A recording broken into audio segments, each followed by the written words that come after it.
நிக்கிறேன்னு வரனா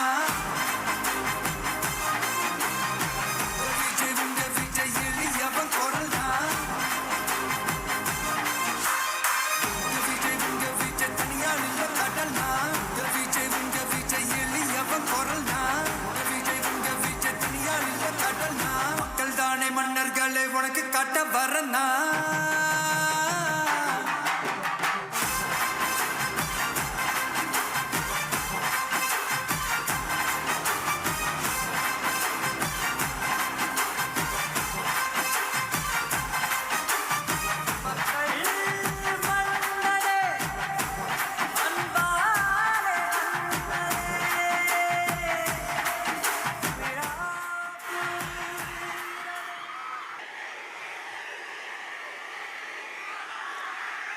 என் நெஞ்சில் குடியிருக்கும்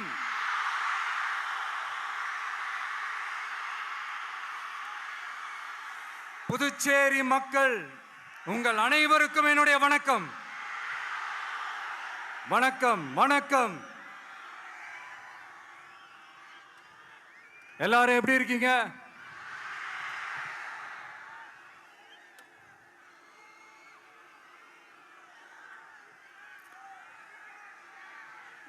இந்த ஒன்றிய அரசுக்கு தான் தமிழ்நாடு ஒரு தனி மாநிலம், புதுச்சேரி ஒரு தனி யூனியன் பிரதேசம். அவங்களுக்கு தான் தமிழ்நாடு தனி, புதுச்சேரி தனி, இப்படிலாம் இருப்பாங்க. ஆனா நமக்கெல்லாம் அப்படி கிடையாதுங்க. நாமெல்லாம் வேறு வேறு கிடையாது. நாம் எல்லாரும் ஒண்ணுதான்.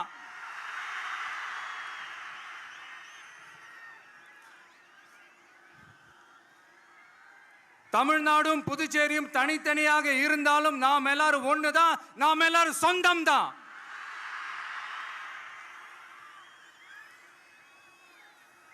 வேற வேற வீட்டுல, வேற வேற ஊர்ல, வேற நாட்டுல, வேற ஸ்டேட்ல இருக்கிறதுனால நாம் எல்லாரும் சொந்தங்கள் இல்லைன்னு ஆயிட முடியுமா?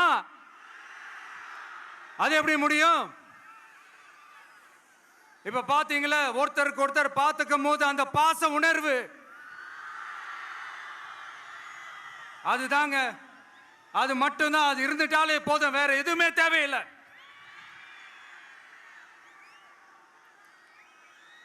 அதனால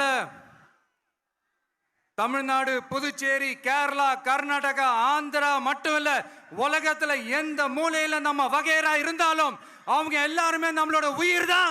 அவங்க எல்லாருமே நம்மளோட உறவு தான்.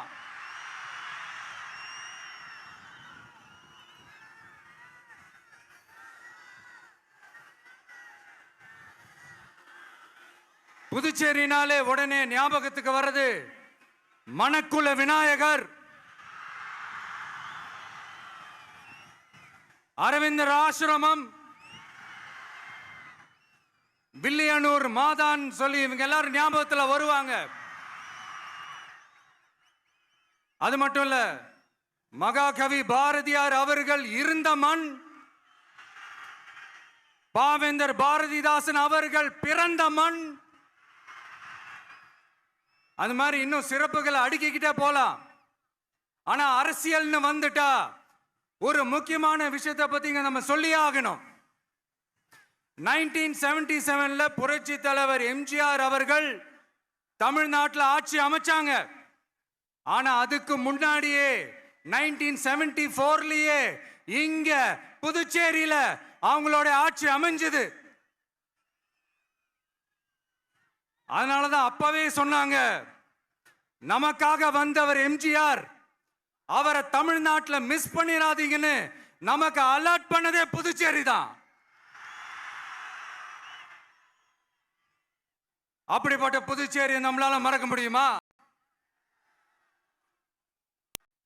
அது மட்டும் இல்ல, இங்க இருக்கிற மக்கள் தமிழ்நாடு மாதிரியே புதுச்சேரி மக்களும் என்ன கிட்டத்தட்ட ஒரு 30 வருஷமா என்ன தாங்கி பிடிச்சுக்கிட்டு இருக்கிறீங்க.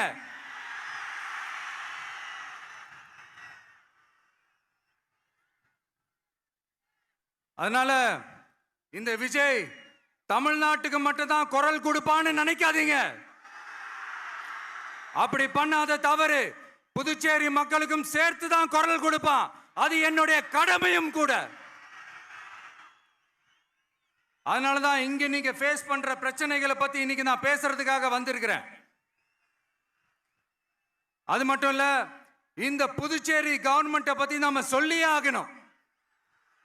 இது டெஃபினட்டா தமிழ்நாட்டில் இருக்கிற மாதிரி நம்ம திமுக கவர்மெண்ட் மாதிரி கிடையவே கிடையாது.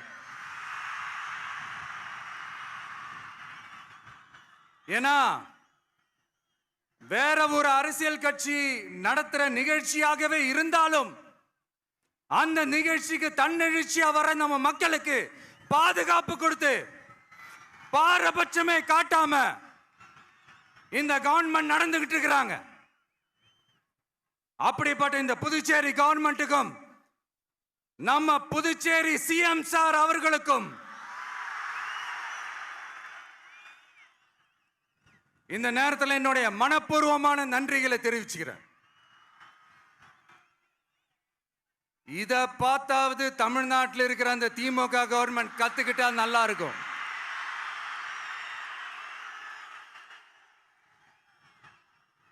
ஆனா அவங்க கத்துக்க மாட்டாங்க. பரவாயில்ல, வரப்போற எலெக்ஷன்ல 100% கத்துக்குவாங்க. அத நம்ம மக்கள் பார்த்துக்குவாங்க. புதுச்சேரியில் இருக்கிற கவர்மெண்டோட கூட்டணி ஆட்சியில இருந்தாலும் புதுச்சேரிய ஒன்றிய அரசு எதிலையுமே கண்டுக்கல என்றது புதுச்சேரி மக்களான உங்களுக்கு நல்லாவே தெரியும். மாநில அந்தஸ்து கோரிக்கையை மட்டுமா கண்டுக்கல, இங்க வளர்ச்சி ஏற்படவும் துணை நிக்கவே இல்லைன்னு கேள்விப்படுறோம். இந்த புதுச்சேரிக்கு இன்னும் மாநில அந்தஸ்து கொடுக்கல. மாநில அந்தஸ்து வேணும்னு கேட்டு பல முறை சட்டசபையில தீர்மானம் போட்டு ஒன்றிய அரசுக்கு அனுப்பி வச்சுக்கிட்டே இருக்கிறாங்க.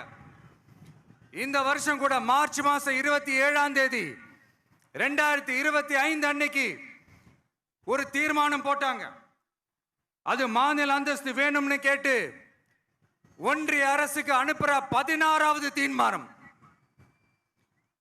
புதுச்சேரி காரைக்கால் பகுதிகளில் மூடப்பட்ட 5 மில்கள், பல்வேறு தொழிற்சாலைகளை மீண்டும் திறக்கிறதுக்கு இதுவரைக்கும் ஒரு துரும்ப கூட கிள்ளி போடல. பல்லாயிரக்கணக்கான இளைஞர்களோட வேலை வாய்ப்புக்காக எதையுமே செய்யல. இங்க ஒரு ஐடி கம்பெனி உருவாகணும்ன்றது எண்ணமே இல்லை. அதை பத்தி யார் பேசினாலும் அது அவங்க காதல விழவே விழல. இங்க ஒரு அமைச்சரை ஊழல் குற்றச்சாட்டுல பதவி விட்டு நீக்கப்பட்டு அந்த இடத்துக்கு இன்னொருத்தரை நியமிச்சு 200 நாள் ஆச்சு. இன்னும் அவருக்கு ஒரு இலாக்காவே தரல. இந்த செயல் சிறுபான்மை மக்களை அவமானப்படுத்துறதுன்னு அந்த மக்களே சொல்றாங்க.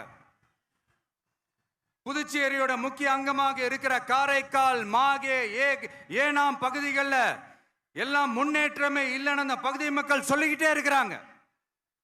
குறிப்பா காவிரியோட கடைமடை பகுதியான காரைக்காலை மொத்தமா கைவிட்ட மாதிரி தான் இருக்குது. இது எல்லாமே முன்னேற்றம் அடையணும். டூரிஸ்ட் பிளேஸ் ஆன புதுச்சேரியில போதுமான அளவு பார்க்கிங் வசதி இல்லை,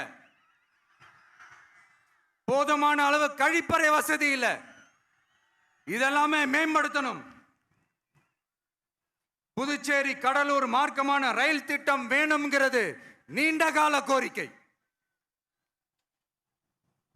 புதுச்சேரி மக்களுக்கு ஒன்னே ஒண்ணுதான் சொல்லணும், இந்த திமுகவை நம்பாதீங்க. அவங்களுக்கு உங்களை நம்ப வச்சு ஏமாத்துறது தான் அவங்க வேலையே. நான் சொன்ன பல கோரிக்கைகளை எல்லாம் தீர்த்து வைக்கிறதுக்கு நம்ம புதுச்சேரி கவர்மெண்ட்டுக்கும் அதோட மக்கள் திட்டங்களுக்கும் ரொம்ப அக்கறையா உண்மையா துணை நிற்கணும். தமிழ்நாட்டை ஒதுக்குற மாதிரி புதுச்சேரியும் ஒதுக்க கூடாதுன்னு நாங்க கேட்டுக்கிறோம். கிட்டத்தட்ட 20 லட்சம் பேர் வாழ்ற யூனியன் பிரதேசமான புதுச்சேரி மத்திய நிதி குழுவில் இடம்பெறவில்லை. அதனால் மாநிலங்களுக்கான நிதி பகிர்தல் அடிப்படையிலும் யூனியன் பிரதேசங்களுக்கான நிதி பகிர்தல் அடிப்படையிலும் புதுச்சேரிக்கு நிதி ஒதுக்கப்படுவதில்லை.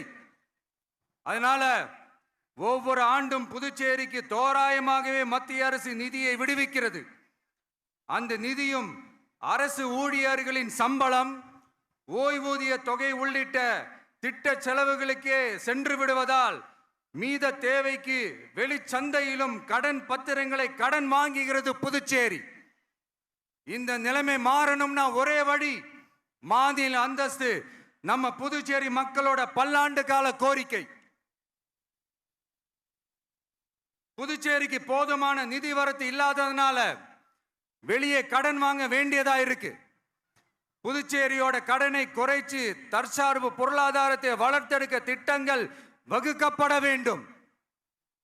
மாநில அந்தஸ்து வாங்கினா மட்டும் போதாது இல்லையா, தொழில் வளர்ச்சியும் தேவையாச்சே.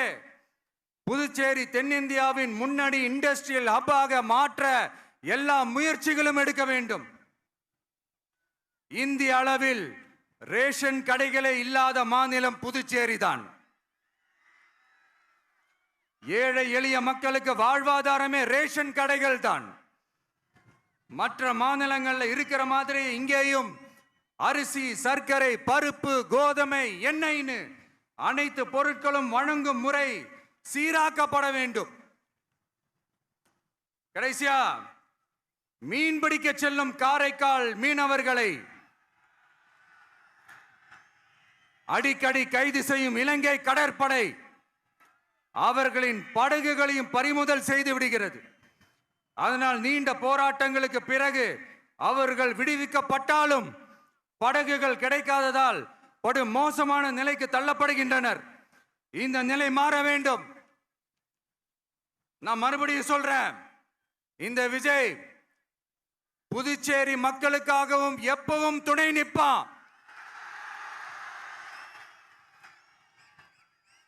வரப்போற புதுச்சேரி தேர்தல் களத்துல நம்மளுடைய தமிழக வெற்றி கழகத்தின் கொடி பட்டொளி வீசி பறக்கும்.